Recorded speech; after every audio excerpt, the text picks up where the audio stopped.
Uy, doon tayo sa may malaking bahay, pre. Tara, pre.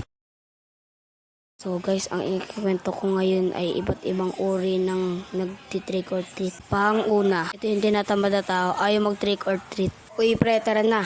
Pas muna ako pre.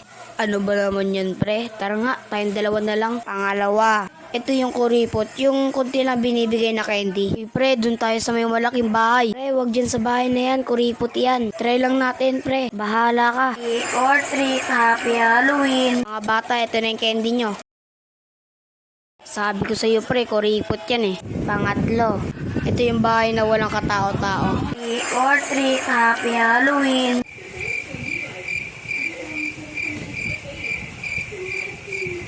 Ay wala ata pre, tara alis na tayo. Pang-apat, ito naman yung mayaman na tao, yung maraming binibigay na candy. Tulad na lang neto. Trick or treat, happy Halloween. Mga bata, ito na yung candy nyo.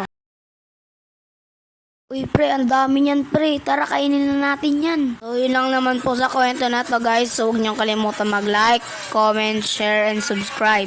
Sorry guys kung maikli lang ang video natin ngayon guys. So yun lang guys. Bye.